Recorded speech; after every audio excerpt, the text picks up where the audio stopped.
नमस्कार मित्रांनो, स्वागत आहे तुमचे तंत्रमंत्र विश्वातील रहस्यमय कथांच्या दुनियेत.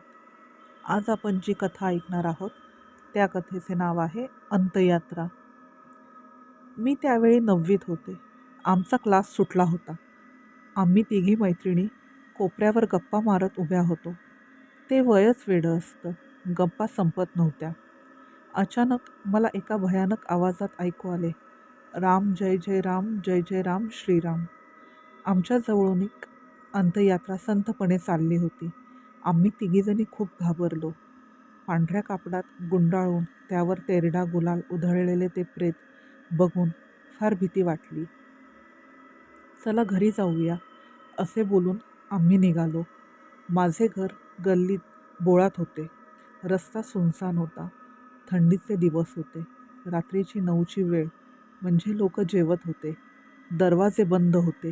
त्या काळोखात मला जाम भीती वाटत होती. सारखे ते प्रेत डोळ्यासमोर येत होते.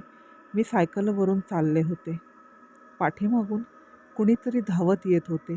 तो पावलांचा धप धप आवाज ऐकून अजूनही धडकीच भरली. मागे बघण्याचे धाडसच नव्हते. इतक्यात मला जाणवले, सायकलची चेन निघाली आहे. मी खाली उतरले. तशीच सायकल हातात धरून चालवत होते. एवढ्यात मागून आवाज आला, सायकलची चेन निघाली का? मी वळून बघितले, कारण आवाज ओळखीचा होता. हा तर संदेश, आमच्याच क्लासमध्ये आहे. हा अतिशय मवाली मुलगा. मला अजूनच कसे तरी वाटले. मी भराभर चालत होते, पण चक्क जाणवत होते मी आहे तिथेच आहे. असे का होत आहे? मी पळायचा प्रयत्न केला, कारण मला त्याच्याशी बोलायचे नव्हते. आता क्लास सुटला का? तो बोलला. तू क्लासला नाही आलास? मी क्लास सोडला. का? तो गप्पच होता. तुला सायकलची चेन लावता येईल नाही. मला खूप राग आला, कारण याचे सायकलचे दुकान आहे. हा सायकलची चेन लावू शकतो.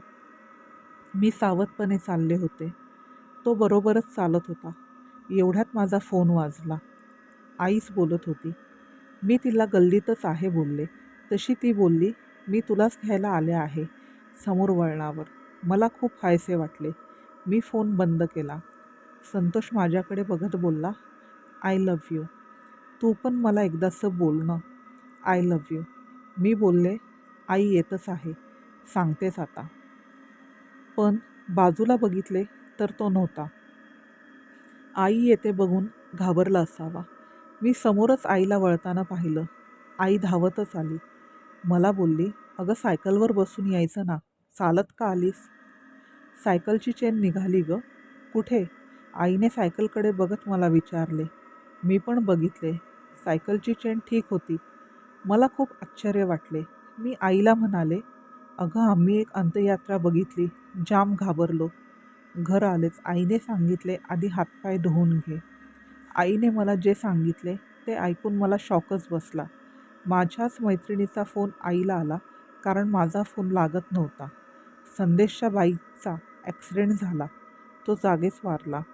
आम्ही अंत्ययात्रा पाहिली होती ती त्याचीच होती. आणि आम्ही तिघी घाबरून निघालो. मी घडलेला प्रकार आईला सांगितला. आता माझ्या लक्षात आले. संदेशचे डोळे आज सुरमा घातल्यासारखे काळे का वाटत होते. भयंकर दिसत होते. आई पण घाबरली. मला अंगारा लावला. रात्रभर मला झोप आली नाही. सारखे तेच आठवत होते. ती अंत्ययात्रा दिसत होती. आता रात्री क्लास सुटला की बाबाच मला घ्यायला येतात. पण मागे पायरव ऐकू येतो आणि संदेशचाच आवाज येतो. क्लास सुटला काय? बाबा बोलतात, मागे बघू नकोस.